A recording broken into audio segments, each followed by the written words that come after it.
Hello, everyone. We're so happy to have you here with us on the Stronger Marriage webinar produced by the Utah Marriage Commission, hosted by Utah State University. I'm Alexis Alcott, the USMC Interim Program Coordinator, and we are excited to have you join us today as we celebrate 25 years of marriage celebrations in 2023. A webinar that we provide tonight is a small fraction of the work we're doing around marriage celebrations for 2023.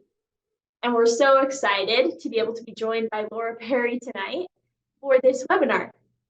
Laura at Parry owns Roots and Branches Wellness, like it says on her presentation here, which is a counseling center in Lehigh specializing in maternal mental health and couples therapy.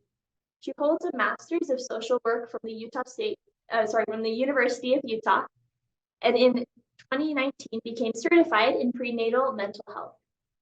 In addition to helping clients through the prenatal period, she enjoys working with those experiencing faith transitions. She earned a clinical yoga certification in 2021 and loves using the healing power of yoga, nature, and therapy for clients and for herself. She lives in Lehigh with her husband, 3 kids, 2 cats, and 1 dog, and loves reading, hiking, and playing the piano.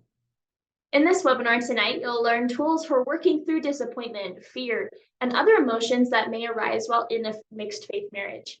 Understanding the power of metaphor, narrative, and choice point can help you navigate new terrain in your relationship, and that's what you'll learn about tonight.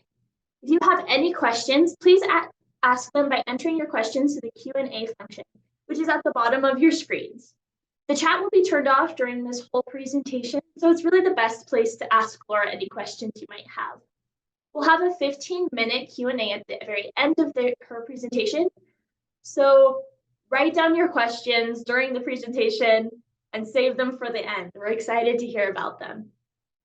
If you have joined us for the CEU credit, make sure to stay until the end of the presentation. The survey needed for your credit will automatically load onto the screen, and then you'll receive an email from the Utah Marriage Commission with your certificate. You may also email the Utah Marriage Commission to receive your survey on this webinar. That email is utahmarriagecommission@usu.edu. Once the survey is completed, you will obtain an email with your CEU certificate credit. We'll now turn the time over to Laura for her presentation. Thanks, Alexis. I'm really excited to be here and a little nervous as I tend to get before these things, but I'm really invested in this topic and love helping couples and families work through this. There it goes. Okay, on to my next slide. So Alexis did give me a great introduction. Thank you so much. Just some more about my background.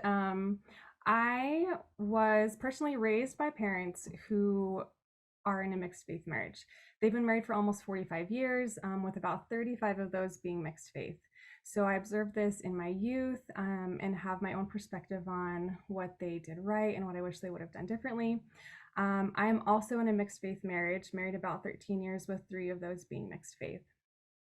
And so perhaps my bias there might be a positivity bias that I really feel like couples can thrive in mixed faith marriages.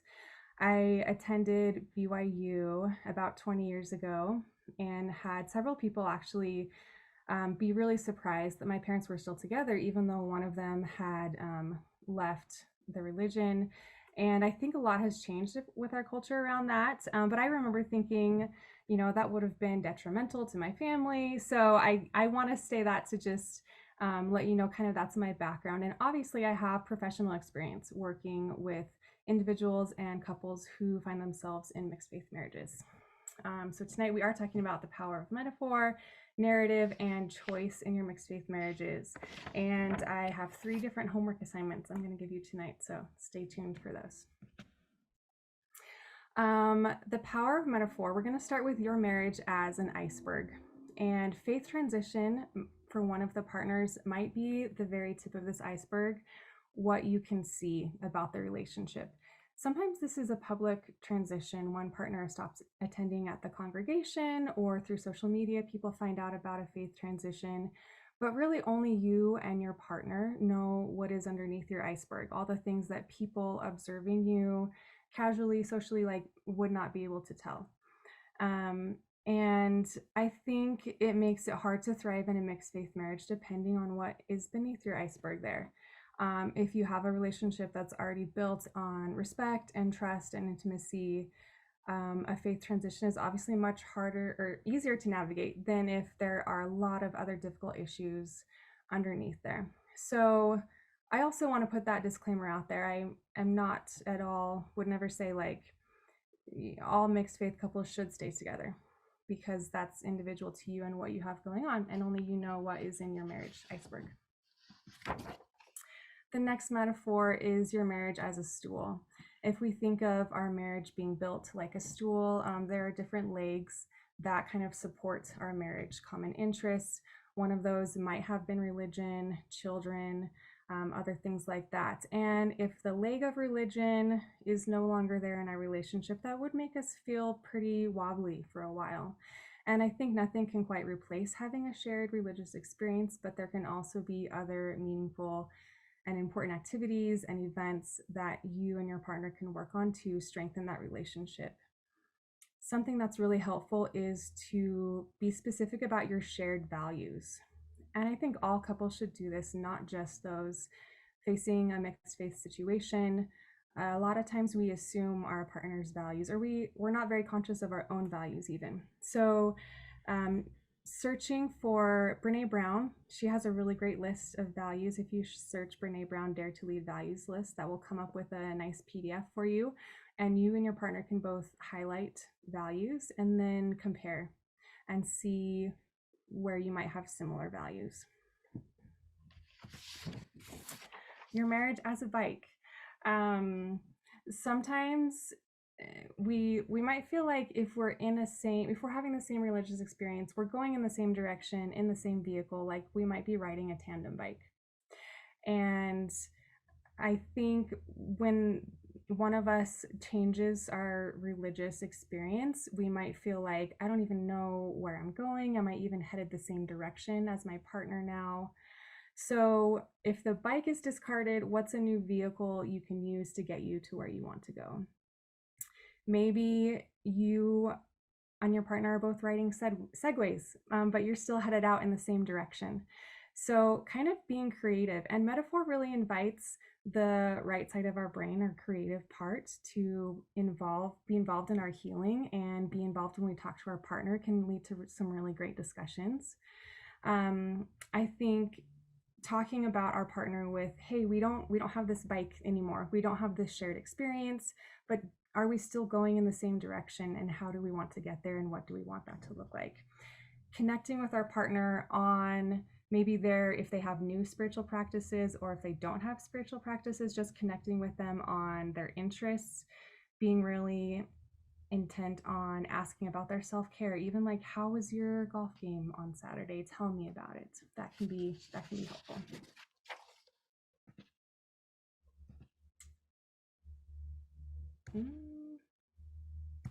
Okay, the next metaphor is actually a legend. It's an Inuit legend about, it's called the Skeleton Woman.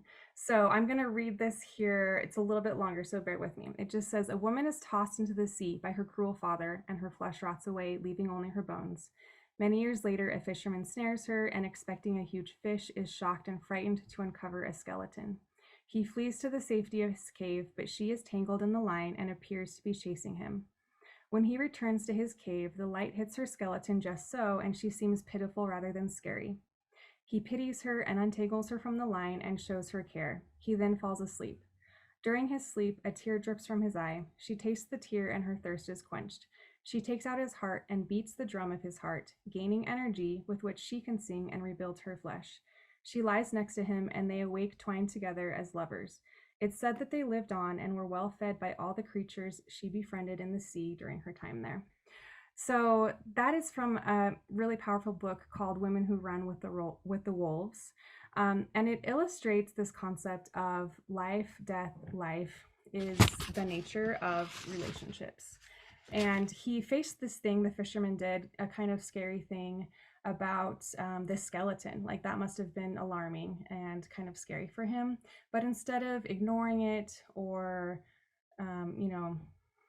chasing it aside. He embraced it, and this illustrates for us kind of embracing the life death life cycle in our relationships.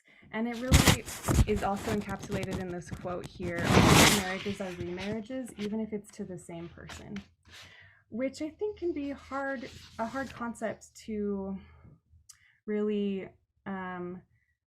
put into practice in our marriages sometimes. So from the interpretation of this legend, we also learn, we have been taught that death is always followed by more death. It is simply not so. Death is always in the process of incubating new life, even when one's existence has been cut down to the bones. It is true that within a single love relationship, there are many endings. Yet somehow and somewhere in the delicate layers of the being that is created when two people love one another, there is both a heart and breath. And I think that concept is really important, that all marriages go through deaths of some kind. We have dreams when we start our marriage that don't come to fruition, and it's okay to mourn those and grieve those. And religion is definitely one of those experiences to grieve if it doesn't turn out the way that we thought that it would.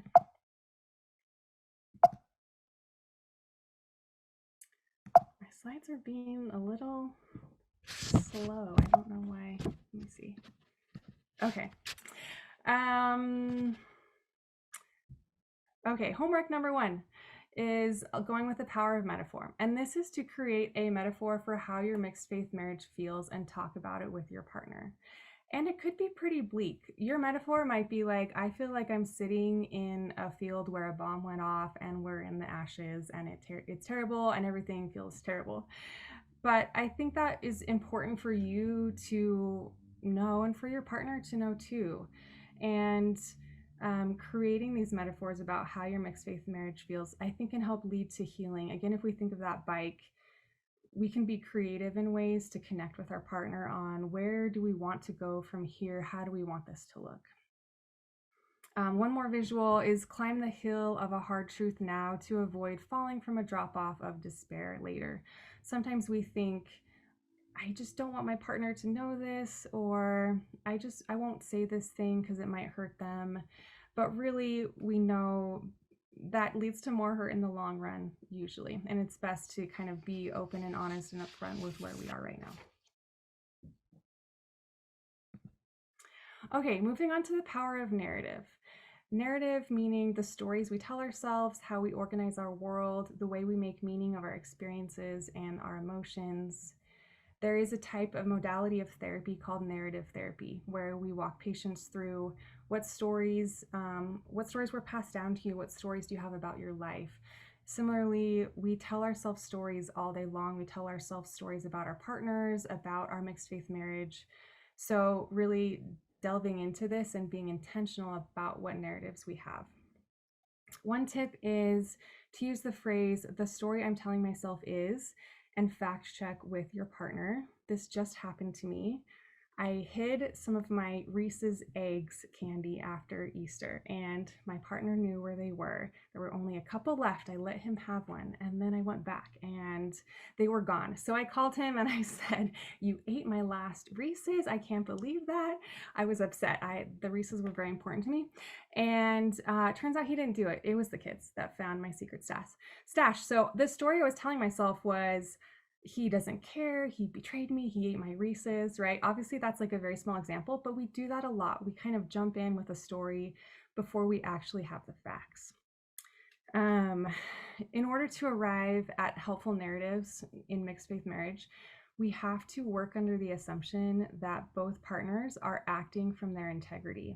And I believe I got that phrase from the wonderful work of Jennifer Finlayson Fife, who you should look up if you aren't familiar with her work. But that can be hard to do, is to come to the conclusion that our partner is acting in their integrity. But if you feel your partner isn't acting in their integrity, that's kind of a separate issue that you would want to deal with. So coming to mutual respect in this way, though, does not mean ignoring grief or pain. Grief, pain, worry, fear, anger are probably going to be present, but that does not mean eye rolling, cajoling, cynicism, put downs, or name calling should be present. We want to be able to articulate our partner's reasoning and craft a helpful narrative about why they have remained in the religion or why they have left the religion.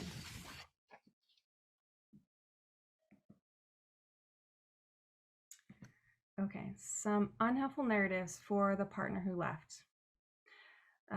Example number 1, they're being deceived. What they read online convinced them to leave. They stopped reading scriptures, praying, etc., so they fell away. Some unhelpful narratives for the partner who has stayed in the religion. They are being deceived. They are blindly following and not thinking for themselves. They would leave if they had just learned what I have learned.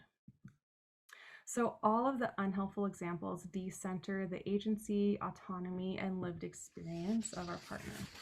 And that's not what we want to do. Turning to some helpful narratives for the partner who is left. The church was causing them pain.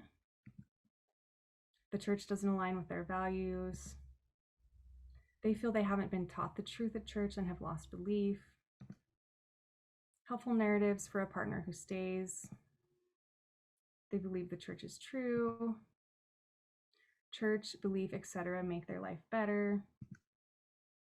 And they gain whatever they gain, peace, community, etc. from going to church. So all of the helpful examples are based on the partner taking an active rather than passive role in their life choices and come from a place of empathy. And it can be really hard, again, to get to this place, but really being honest with ourselves. It requires a lot of self-confrontation, a lot of being deeply honest with ourselves, which can be very difficult. So homework number 2 is dive into the narrative that you have about your partner. Does it need tweaking? Talk to your partner about the narrative they have about you. Work together to honor each other through your narratives. And again, that phrase, like the story I'm telling myself is, and then checking that against your partner and saying, is this the truth? What do you think about this?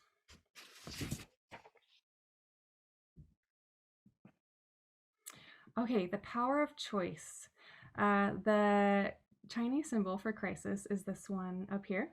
The first character means dangerous or precarious, and the second character means change point. And this phrase, faith crisis, is very common, and certainly not all people will identify with that. But it is a change point that can feel very precarious in our relationship and for the person experiencing a faith crisis. So we're going to talk about 3 skills, drawing from 3 different modalities to help us navigate this change point in our relationship. The first is the EFT cycle, emotionally focused therapy for couples. I'm going to review a little bit of Gottman research, and then ACT, acceptance and commitment therapy, choice point. Okay, so this is from Emotionally Focused Therapy for Couples by Sue Johnson. This is available for free on their website, tryeft.org. And this cycle is really helpful for understanding emotional dynamics in a relationship. So I'll explain it here a little bit more. Oftentimes in relationships, one person is what they label the pursuer. The pursuer is taking the emotional temperature of the relationship. They are checking in with their partner often. They're wanting to see how things are. Are we okay? They might display behaviors like checking in, nagging, picking fights, asking what their partner is thinking and feeling. They want emotional connection. So this diagram, that dotted line represents, below it is what we're not really conscious of and what we don't talk about, and above it is more like behaviors that we can see or feelings that we can identify. So a pursuer might say to themselves like, gee, I feel disconnected from my partner. I want to understand what's going on with them and where they're at, but they might not always approach their partner in the most helpful way. Even nagging can be a sign that, hey, I want to connect with you. It might not seem like it, but that might be what's going on for the pursuer. So that's what goes on for the pursuer.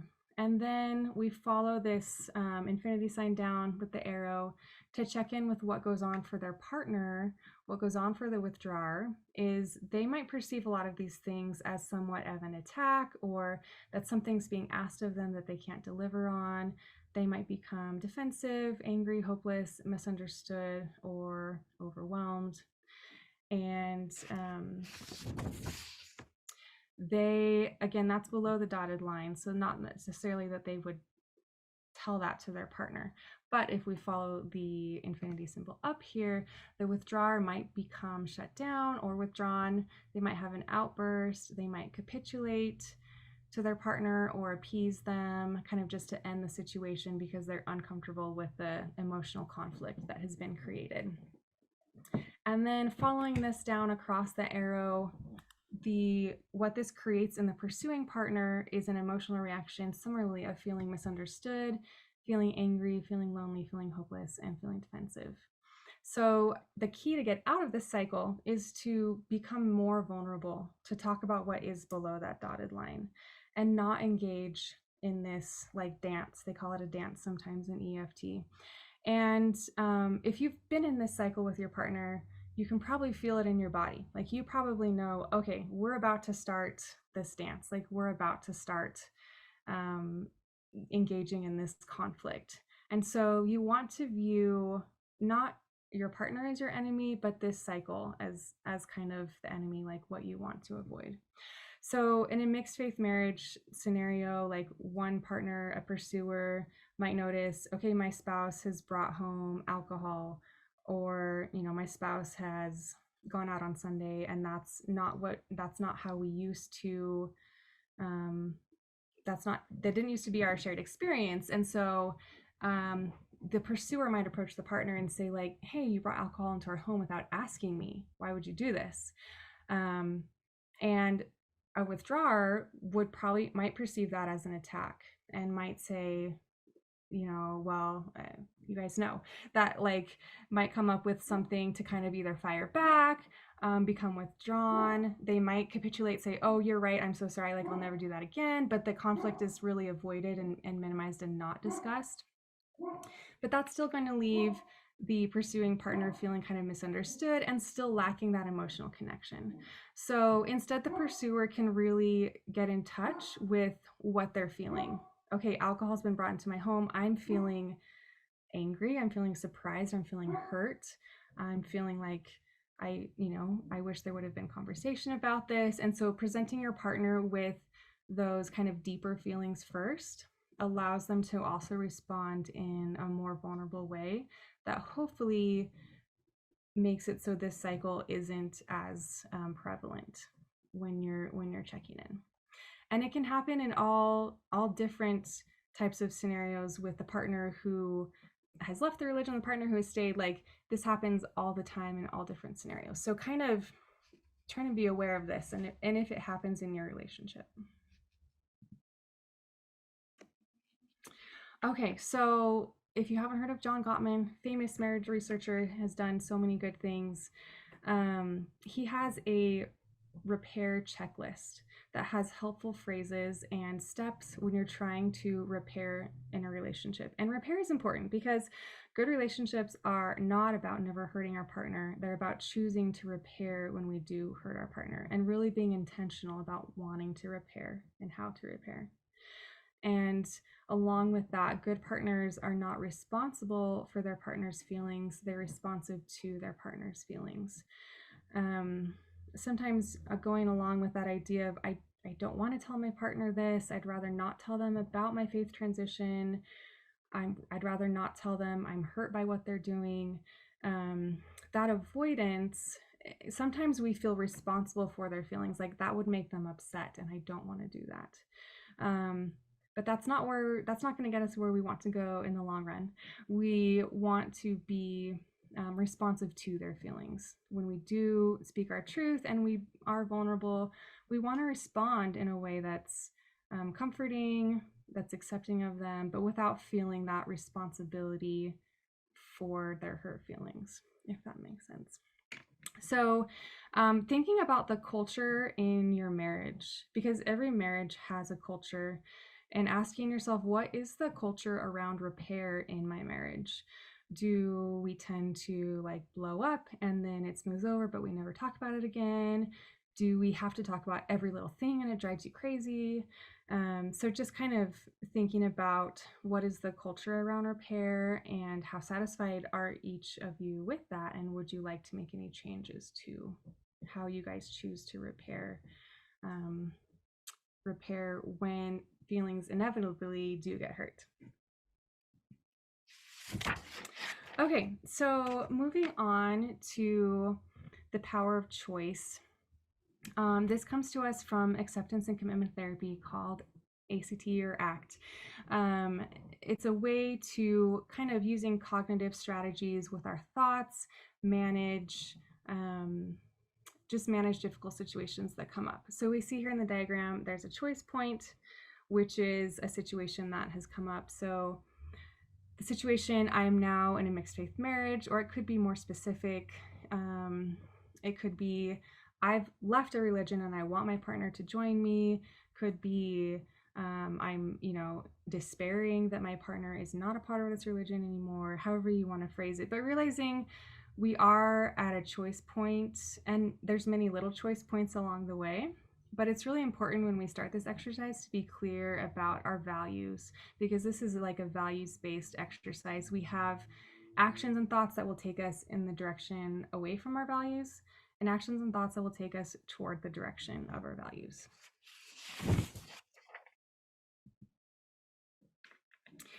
Okay, so what takes us away from our values? ACT has nicknamed hooks. One of the ways we get hooked is by fusion, and that means like when we believe our thoughts so much, they call it being fused with our thought. And the agenda of emotional control. So I must avoid or get rid of any unpleasant thoughts and feelings. When we get hooked by the emotional control agenda, our behavior becomes focused on trying to avoid or get rid of unwanted thoughts or feelings. And similarly, what moves us toward the direction of our values are called helpers. So what matters to you? What do you care about? What sort of person do you want to be? How do you want to treat yourself, others, and the world around you? What do you want to do more of, less of, or differently? What do you want to stop or start doing? Some hooks that might come up for us in a mixed faith marriage. This isn't fair. I didn't sign up for this. My children will suffer. We might get divorced. I feel betrayed. So just noticing like the challenging thoughts that we have and feelings. And I mean, all these thoughts will bring up unpleasant feelings, right? They'll bring up feelings of distress, of pain. And so we want to be aware of this. We want to call these hooks because that's what they're. Helper thoughts in this situation might be, I love my partner. They bring unique strengths to this relationship. We're teaching our kids acceptance. We're teaching them problem solving. So when you think these thoughts, you can probably just tell a difference in your body, how your body is reacting to these. And just what a different sensation happens for you when you're thinking thoughts like this. And these helpers are focused on kind of what matters most to us and where we want to go. Okay, so when we've been hooked by these thoughts, we do what is called away moves. We might avoid the conflict, decide not to compromise, not have empathy for our partner. We might use passive communication because we're afraid of talking about the conflict. So when we get hooked by these thoughts and feelings, we act basically in ineffective ways. And another way ACT frames this is we act unlike the person that we want to be. Okay, toward moves are expressing empathy, practicing new skills, working on compromise, expressing needs, building partnership, being vulnerable, acting in ways that are values that we've already identified for ourselves, of things that we want to do. Okay, so if we do get hooked, it's helpful to stop. S is just stop whatever you're doing, pause momentarily. T is take a breath, reconnect with your breath. The breath is an anchor to the present moment. Observe, notice what is happening inside you, what is happening outside of you. Where has your mind gone? What do you feel? What are you doing? And then proceed. Continue with what you were doing or don't. Use the information gained during this check-in to change course. Whatever you do, do it mindfully. So I think a common hook in mixed faith marriage is our kids. Like, what if my kids do or do not follow this religion or grow up with certain values or act in certain ways? I think those thoughts really like hook us. So I invite you to think for a moment about some hooks that you might have in regards to children or not, but any hooks in your mixed faith marriage that you have, and notice what happens in your body. Like for me, I know I feel a little like tightness in my chest. I just feel like more worried and nervous. In my shoulders, they start to hunch up maybe. So notice what goes on for you in your body when you are having these hooks. And then if we are kind of using this mindful principle stop and the choice point here, I don't want to continue on those hooks. I want to be mindful of the way that they might cause me to act. If I continue to be hooked, I might snap at my partner. I might start to feel more resentful. I might be more intrusive in my kids' lives than I actually need to be.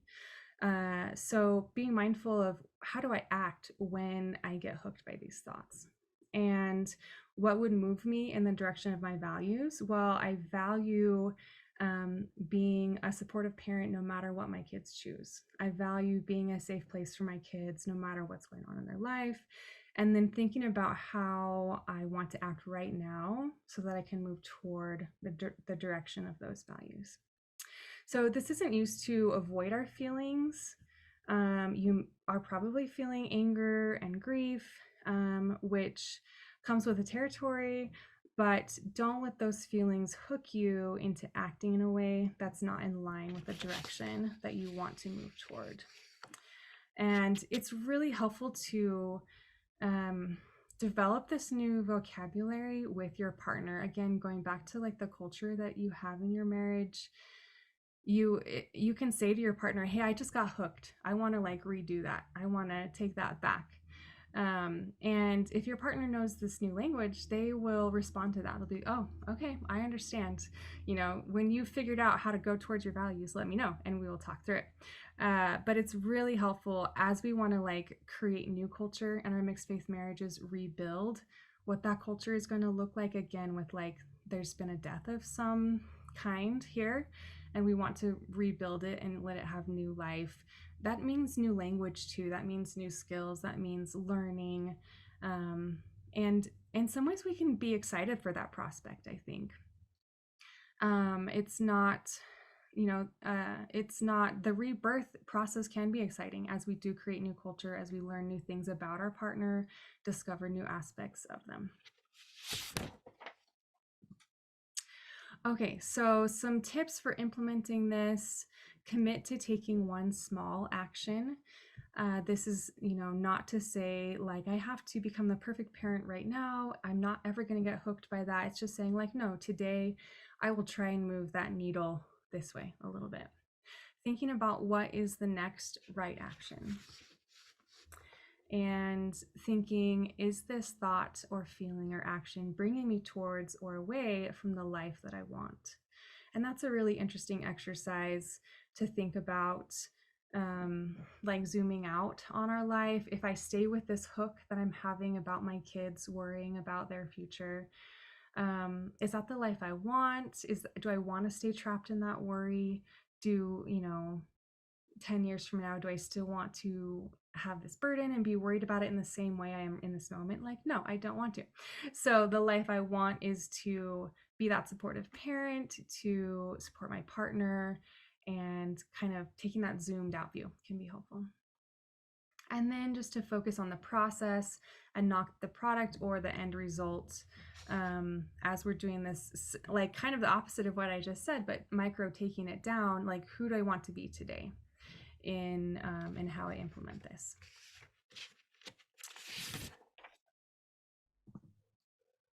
Okay, homework number 3 is choose one of these new skills to focus on. Choose to focus on either that EFT cycle that we talked about, repairing skills, learning new skills, how to repair in your relationship, or the choice point diagram. Identify specific trouble spots in your mixed faith marriage.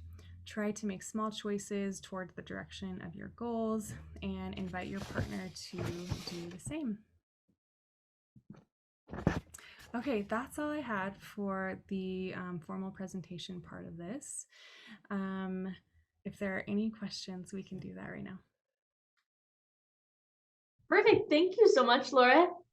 This first question is sort of like an administrative question, so I'm going to go ahead and answer it really quick, and then we'll move on to the other questions. Someone asked, will this recording be available after the presentation?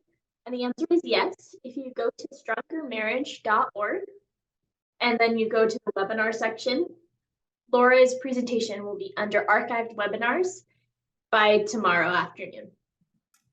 And then it will just be there for a while. And then after a year, it will be released to the general public on YouTube.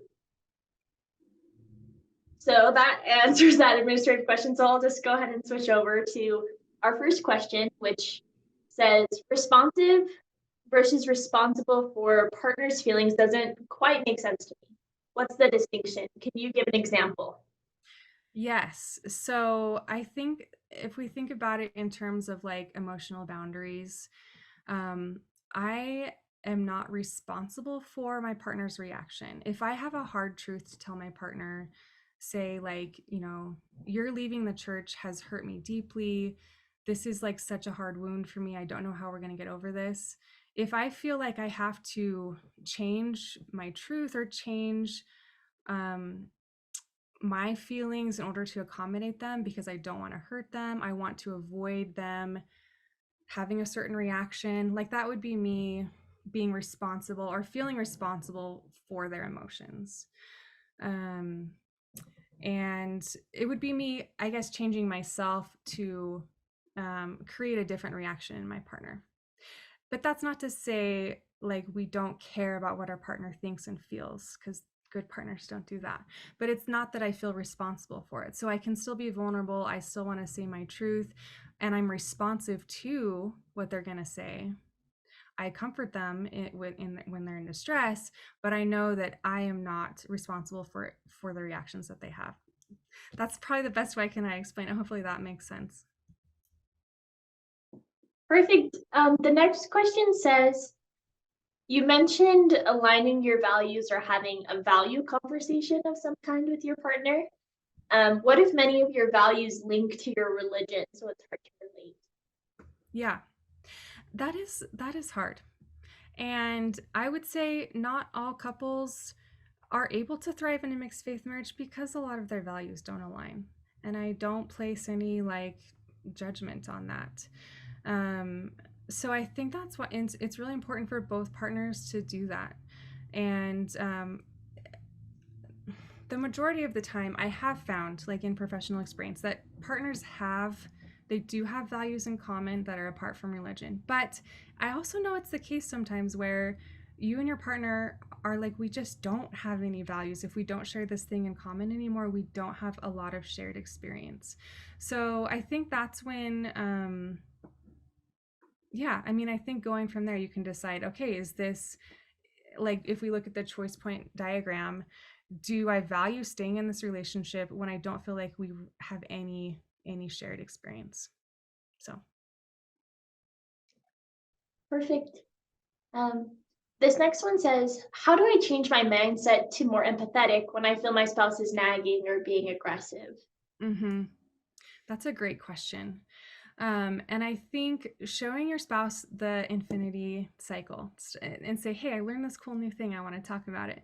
And maybe doing a little bit of education and saying, I think I see ourselves in this cycle. I notice I often feel this way. So start with what you feel. Like when you nag me, I feel fill in the blank, like I feel defensive. So you'd start with saying like, I feel kind of defensive sometimes if there's nagging. And start with what you're like, lead with I statements, right? Like that's kind of classic advice, but start with how you're feeling and and bring this up to their attention. But no, I think just knowing for yourself that a lot of times nagging, there's needs underneath there. So maybe start with that of just thinking like, okay, my partner's nagging me right now, but do they have needs, unmet needs that are underneath that nagging? And I do want to understand what those unmet needs are. Even if you're still annoyed with the nagging, like you can say like, I do want to have empathy for what's going on for them and why they're having this behavior. We had someone who wanted to offer a side note kind of with values and everything. And they said, I find looking at what is at the core of the value can help find commonality within religious values. Like doing what you believe is right. When one sees it as following the Holy Ghost, another sees it as logical. It's both a belief in following your heart/core. Yes, that is a really important point, and I think what a lot of couples that are able to thrive have come to, like, in some ways we have different words for the same thing sometimes, and yeah, realizing like, is there a value in common here? I love that. And then they actually had an additional question as well as their side note and said, is the ACT model one I would do alone, or is it a couples therapy module like emotional focused therapy? Mm. That's a good question, and I'm not sure. I think it's mostly applied to individuals, but there are probably couples therapists out there using it in couples therapy. And I also know there is a specific model of emotionally focused therapy for individuals. So I think it's kind of all mixed in. Perfect. Um, what does forming a narrative kind of look like? If you were to sort of break it down into more minute skills, what would that look like? Yeah. I think it would, like, you have a narrative whether you realize it or not, probably, I would say. Like, if you're the spouse that has left the church, I would say, like, why did your partner stay in the church? And like, you would have an explanation, right? Like, you would have a story about it. So I think it's just bringing those stories to consciousness and realizing, like, what do I have to start with? Like, what's my starting point with this narrative? And then kind of going from there, like realizing, oh, my narrative is actually like pretty negative about my partner and doesn't give them a lot of agency or autonomy or respect. Or you could say like, oh, I do have respect. So I think just, yeah, I guess that would be my answer, is like bringing it to our consciousness, because you already have one, like you already think thoughts about your partner. And then also I wanted to add, creating a more positive narrative can be difficult when we like might not believe it. It's kind of like starting positive affirmations where you're like, well, sure, I want to believe I'm like an outgoing person, but I actually don't believe that about myself. How am I going to change to believe that? Which I think is where people get hung up with narratives. And anytime we're doing affirmations, we can say, we don't want it to be like 100% the opposite. We don't want to go from like, I'm extremely shy and nervous to I'm the most outgoing person that's ever lived. That's not going to work for us, right? Our brain's going to reject that. No, that doesn't work. So we want to change it just enough, like maybe 20, 30%, to like, there's some situations where I feel comfortable. Not I'm the most outgoing person. So changing the narrative about our partner 20%. If it's really hard for us, seeing if we can make little tweaks by adding in like, how can I show more respect for them in the narrative? How can I give them more agency in the narrative that I'm telling myself about them? So Perfect. Thank you for sharing that. We have another question that says, any suggestions on how to differentiate anger with church from anger with spouse? Yeah, that's a really good question. I think I would say, what is it about this? I don't know. It's hard to know, not knowing more specifics. But I think anger at both is legitimate and valid. And thinking about is it anger? Is it anger that the church is causing our partner to act or not act or think in a certain way? Um, and I think both have like agency, I guess, in that situation. Like, um, our partner could be acting within a certain paradigm caused by the church that's causing you anger, but both parties have their own like have agency, I guess.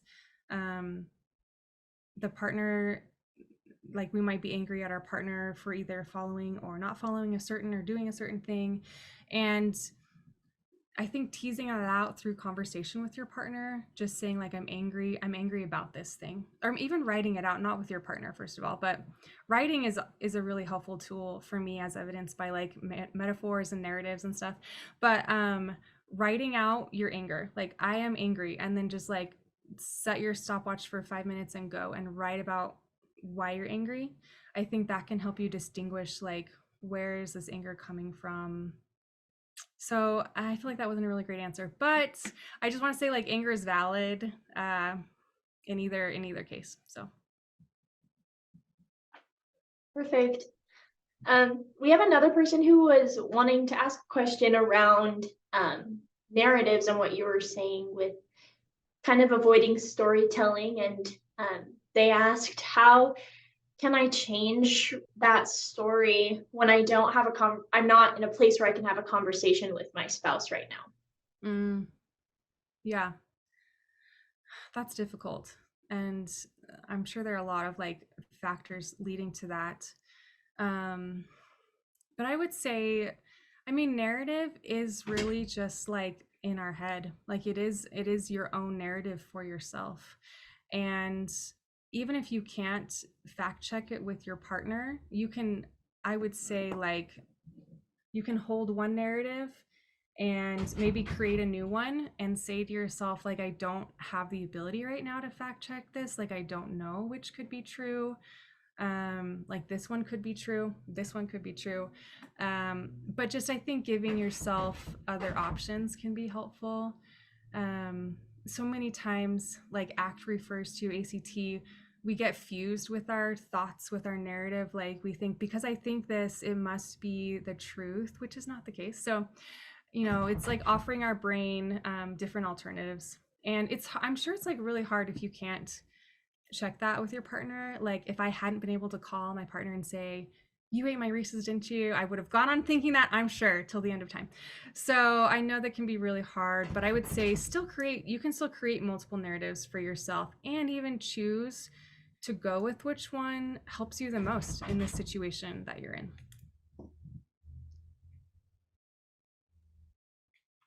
Perfect. Um, this next person says, how do we know when we should see a therapist in a mixed faith? That's another great question. And I think if you're just feeling stuck, if you're like, I don't know where to go from here, we've tried skills, we've tried talking, it's not productive when we do it, I think it's never like too early, really.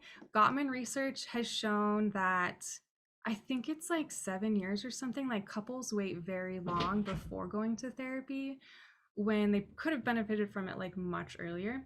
And I know finding a therapist can be like daunting, that can be an intimidating process as well. Um, but I think if it's a thought in your brain, like, why not try it? Like, if you've thought, like, this could probably benefit us, I would say go for it. Um, and for example, like the EFT cycle, I think that's really hard to just do on your own with your partner.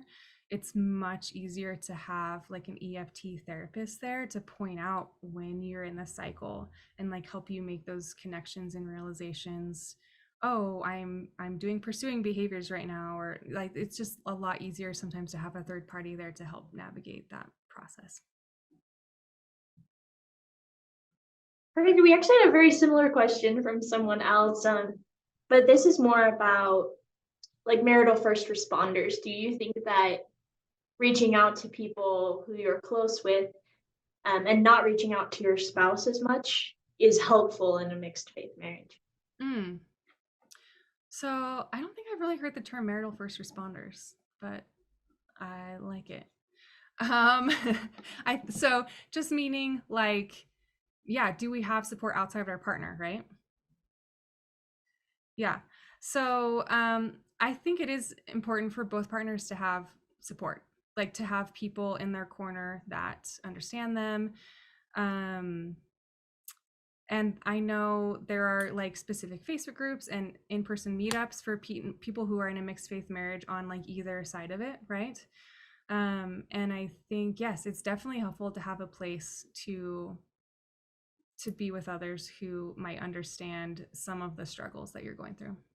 But I think it can also be a detriment if we like, again, I think sometimes in those types of situations we can get hooked. Like we can get hooked by what other people are going through. So I think it's just be choosy, but yes, overall I think it's helpful to have support. Great. This next person is saying that there's so much heat around this topic, and oftentimes they end up avoiding it because they know if they let those emotions come in and start, it causes an overwhelming flood. They're Mhm. wondering if you have any advice on how to manage that. Yeah. That's really great self-awareness. Um, when we're flooded, yeah, it's not productive. Like we can't get to where we want to go. So if writing works for you, write down what you're feeling about the situation. Maybe when you're feeling those flooded emotions, like you can't talk to your partner, can you write? Can you like dictate a note on your phone to get it out? Um, and I think reapproaching the conversation at a time when you're not flooded and when your partner's not flooded is what you have to do. So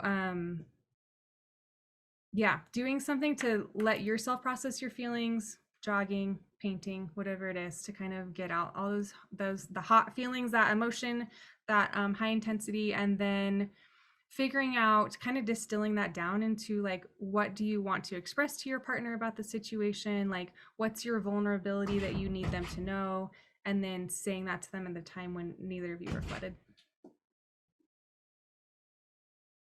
Perfect. Another person is wondering about how to deal with familial clout, and I'm assuming clout from other people about your Mm. marriage. Okay. Yes, that is a very good question as well, and comes up a lot. And I think going back to like the culture in your marriage, like it's probably not just religion. If you've had this with family, it's probably been there since your marriage started, I'm guessing. Maybe not. But I think being conscious with your partner about, okay, this is kind of an issue for me in our, like, can we change the culture here so that we are each other's most important, and any like third party coming in, whether it be family, whether it even be church or anything, like how can we make each other our number one, and what does that actually look like? And I think that's where we get into so much trouble, is like, well, I feel like my partner didn't support me in this situation, or their family, they said this to their mom or whatever. But being very specific about, when you put me first, this is what it'll look like. Like here's what we'll do to put each other first. Yeah.